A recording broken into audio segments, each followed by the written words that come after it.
अच्छा, आज की वीडियो में हम टाइप्स ऑफ मैट्रिसेस को पढ़ेंगे और कुल मिला के तकरीबन हमारे पास है कुछ 9 टाइप्स और उसको वन बाय वन हम स्टडी करेंगे।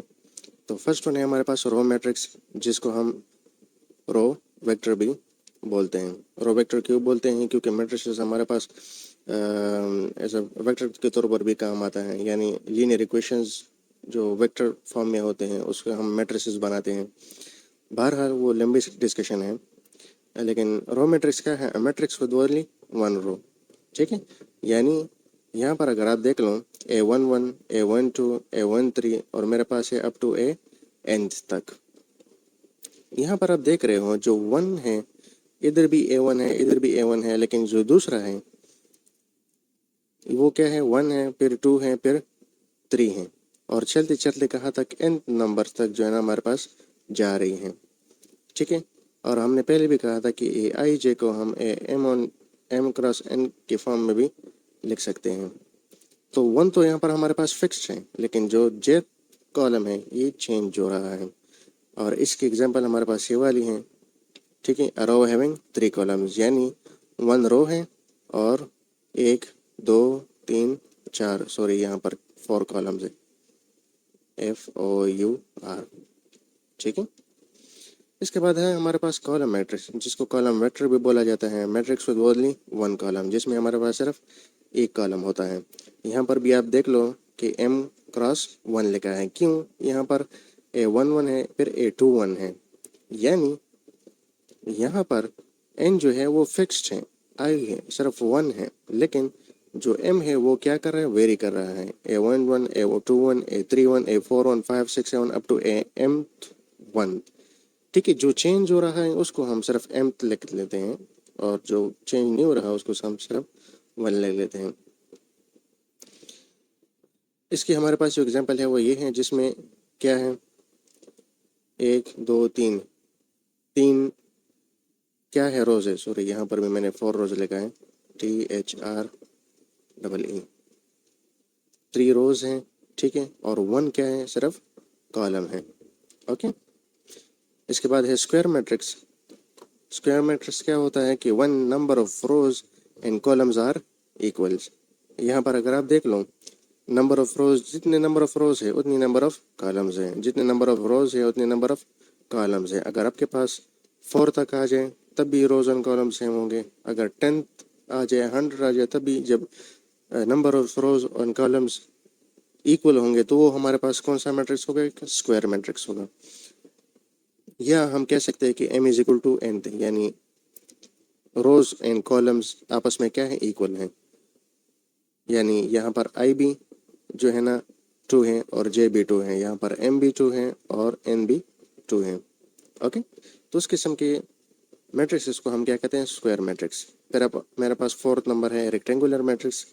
वो कौन सा है कि जब रोज एंड कॉलम्स हमारे पास क्या होंगे? अनइक्वल होंगे।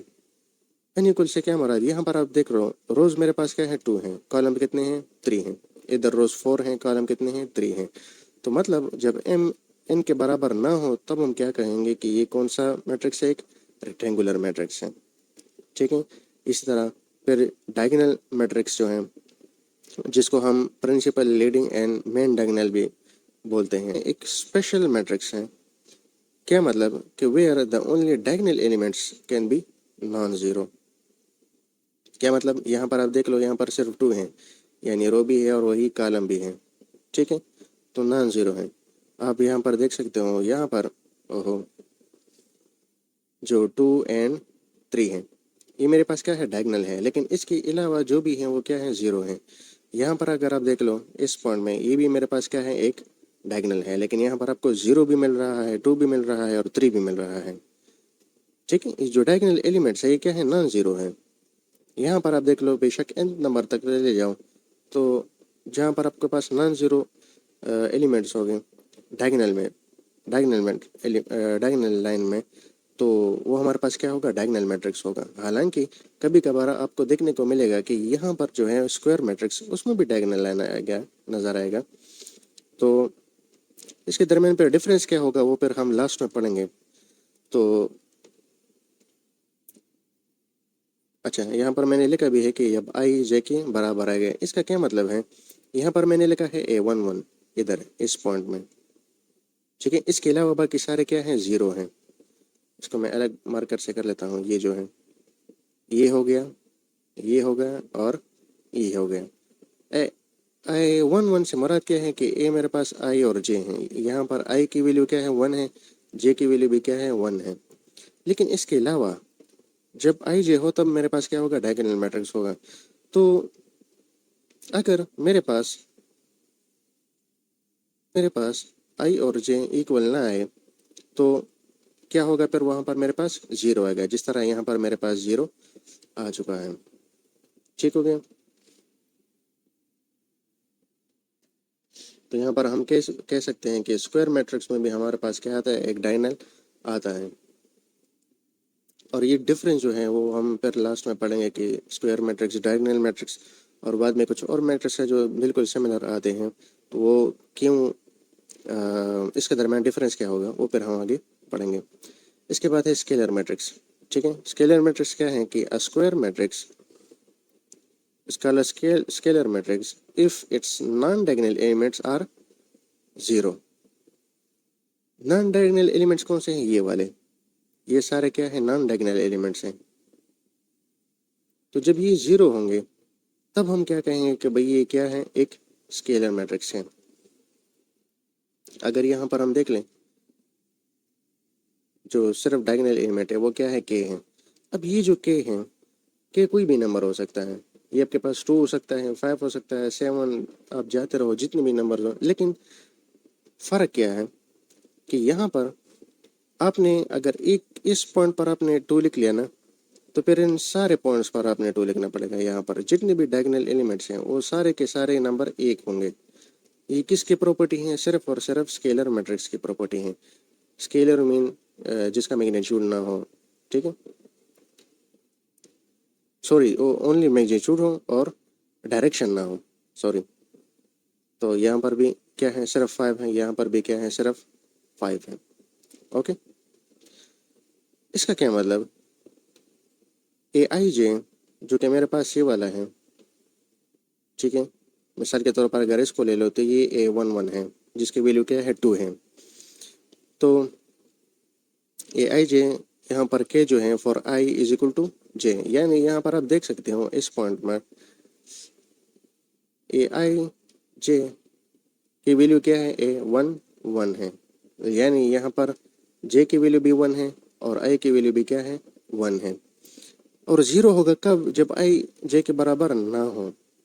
यहाँ पर आप देख सकते हो यहाँ पर ज़ीरो है, ठीक है। तो इस पॉइंट पर जो आई की वैल्यू होगी, आई की वैल्यू कुछ और होगी और जे की वैल्यू क्या हो, कुछ और होगी। यानी अगर मैं कह लूँ कि यहाँ पर क्या है, A11, A12, A13, तो यहाँ पर वैल्यू 1 है लेकिन यहाँ पर क्या है, 3 है। तो ये दोनों वैल्यू डिफरेंट आ रही हैं, जो कि I is not equal to जे है, तो वहाँ पर क्या आ रहा है, ज़ीरो आ रहा है। और इधर जब ज़ीरो हो, इक्वल हो, तो क्या आएगा, के आएगा, और यहाँ पर क्या, के आ चुका है। ठीक है, इसके बाद यूनिट मैट्रिक्स हैं या आइडेंटिटी मैट्रिक्स भी उसको आप कह सकते हो। ये क्या होता है कि जब हमारे पास जो डायगोनल एलिमेंट है वो क्या होगा, 1 के बराबर होगा। ये जो डायगोनल लाइन है ये क्या होगा, जस्ट 1 होगा। जहाँ भी आप देखोगे प्रिंसिपल डायगोनल या लीनियर डायगोनल जिसको कह लो, वहाँ पर क्या है कि सिर्फ 1 की वैल्यू आएगी। ठीक है, तो उस किस्म के एलिमेंट्स को हम क्या कहते हैं, आइडेंटिटी मैट्रिक्स या यूनिट मैट्रिक्स। आपने ये वाला देखा होगा, ये चीज़ ये बहुत जगह पर काम आती है। ठीक है, स्क्वायर मैट्रिक्स ये किसके बराबर है, आइडेंटिटी आई के बराबर है। फिर इसके बाद है जीरो मैट्रिक्स, वो तो पता है, फिर तमाम के तमाम एलिमेंट्स क्या होंगे, फिर ज़ीरो होंगे, कोई भी इसमें स्केलर या कुछ भी नहीं होगा। फिर इसके बाद है 9 number, transpose of matrix. Transpose matrix से क्या मुराद, ट्रांसपोज हम कब ले सकते हैं, जब हम इंटरचेंज करते हैं रोज एंड कॉलम्स को। यहाँ पर आप देख लो, ए के एलिमेंट्स क्या हैं, A11, A12, A21, A22, A31, A23। ठीक है, यहाँ पर जो ऑर्डर है वो क्या है, 2/3 मैट्रिक्स है, यानी सॉरी 3/2 मैट्रिक्स है। 3 रोज और 2 क्या है, कॉलम्स है। लेकिन जब हम उसका ट्रांसपोज लेते हैं तो ये जो रोज है, ये क्या होगी, इंटरचेंज हो जाएंगे और हमारे पास ये किस में आ जाएंगे, कॉलम्स में। यहाँ पर रो थी, इधर पर क्या हो गई, कॉलम में चेंज हो गई। इसी तरह ये भी हमारे पास क्या हो जाएगा, कॉलम्स में चेंज हो जाएंगे। ठीक है, और मेरे पास बन गया क्या, एक 2/3 मैट्रिक्स बन गया। इसके बाद है लास्ट टॉपिक जो है ट्रायंगुलर मैट्रिक्स। ये ट्रायंगुलर मैट्रिक्स हमारे पास अपर ट्रायंगुलर भी हो सकता है और लोअर ट्रायंगुलर मैट्रिक्स भी हो सकता है। अब अपर ट्रायंगुलर मैट्रिक्स क्या होता है कि if all the elements below the principal diagonal are 0, यानी ये प्रिंसिपल डायगोनल हमारे पास कौन सा है, ये वाला, या इसको हम जस्ट डायगोनल भी बोलते हैं। ठीक है, इसके नीचे हमारे पास क्या है, सारे के सारे जीरोज आ रहे हैं। ये आप देख भी सकते हो, ये बिल्कुल एक ट्रायंगल की तरह लग रहा है आपको। मैं इसको दोबारा कर लेता हूँ, यहाँ पर आप देख लो, ये बिल्कुल एक ट्रायंगल की तरह आपको नज़र आ रहा है। ट्रायंगल थोड़ा टेढ़ा हो गया बहरहाल।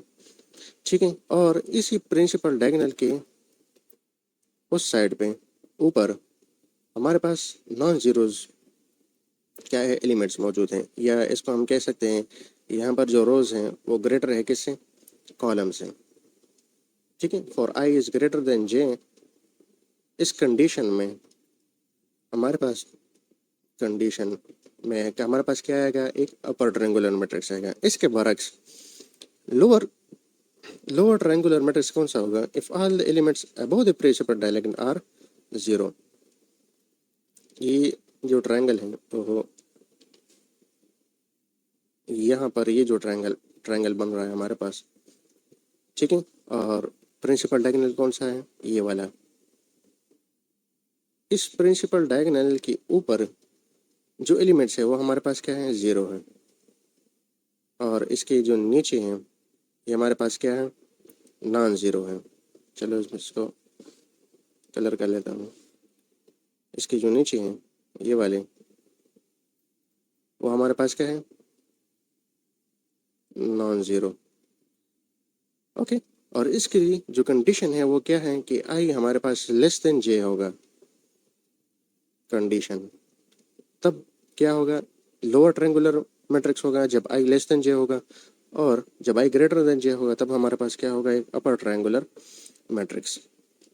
ठीक है, इसमें जो स्क्यू सिमेट्रिक है और सिमेट्रिक है वो हम अगले वीडियो में डिटेल से पढ़ेंगे। ओके, अच्छा, तो difference between square diagonal scalar and unit matrix हमने कहा था कि इसके बारे में डिटेल से पढ़ेंगे। तो स्क्वायर मैट्रिक्स क्या होता है, हमारे पास ऐसा मैट्रिक्स जो कोई भी जैसे स्क्वायर फॉर्म में हो, यानी यहाँ पर ये मैट्रिक्स कौन सा है, 3/3 है, तो ये जो नंबर ऑफ रोज है और नंबर ऑफ कॉलम्स ये क्या होने चाहिए, बराबर होने चाहिए इस केस के लिए। ठीक है, यानी आई की वैल्यू भी 3 है और जे की वैल्यू भी क्या है, 3 है। ये 2/2 मैट्रिक्स भी हो सकता है, 4/4 मैट्रिक्स भी हो सकता है। ठीक है, इसके अलावा जो स्केलर मैट्रिक्स होता है ये कौन सा, कि यहाँ पर जितने भी जो डायगोनल लाइन है, ठीक है, या प्रिंसिपल डायगोनल है, तो इसकी वैल्यू कांस्टेंट होगी, और इसकी वैल्यू के की वैल्यू 1 के बराबर नहीं हो सकती, और के की वैल्यू 2 के बाद जितने भी नंबर्स हों, बेशक वो हो मेरे पास 3 4 आगे जाते जाओ। ठीक है, के की वैल्यू 1 के बराबर क्यों नहीं होनी चाहिए, वजह यह है कि अगर के की वैल्यू 1 के बराबर हो गई तो यहाँ पर के की वैल्यू 1 जब आ जाए तो ये मेरे पास क्या होगा, एक यूनिट मैट्रिक्स होगा। ठीक है, यहाँ पर भी जो डायगोनल लाइन है इसमें हमारे पास सिर्फ क्या है, 1 1 है, इधर भी 1, इधर भी 1, इधर भी 1। तो ये इस टाइप के मैट्रिक्स को हम क्या बोलते हैं, यूनिट मैट्रिक्स। ठीक है, स्केलर मैट्रिक्स कब होगा, जब मेरे पास के की वैल्यू 1 के बराबर नहीं होगी और इसके अलावा कोई भी वैल्यू हो सकती है। लेकिन अगर यहाँ पर 2 है तो इधर भी 2 होना चाहिए, इधर भी 2 होना चाहिए। इस तरह नहीं कि यहाँ पर 2 है, इधर फिर 3 है, फिर 4 आ गया, नहीं, सारे के सारे की वैल्यू क्या होने चाहिए, 2 होने चाहिए। स्क्वायर मैट्रिक्स क्या होता है कि इसका कोई डायगोनल के साथ कोई ताल्लुक नहीं होता, बस 2/2 मैट्रिक्स होगा, 4/4 होगा, इस तरह 5/5 या 3/3। ठीक है। और डायगोनल मेरे पास सिर्फ डायगोनल कोई भी ये जो लाइन है, इसमें जो डायगोनल लाइन में हमारे पास एलिमेंट्स हैं ये वाले 1 2 3, ये कुछ भी हो सकता है। बेशक यहाँ पर अगर 0 आ जाए तो भी ये क्या है, डायगोनल है। ठीक है, तो ये हमारे पास क्या थे, स्क्वायर, डायगोनल, स्केलर और यूनिट वेक्टर के दरमियान डिफरेंस। Okay, thank you.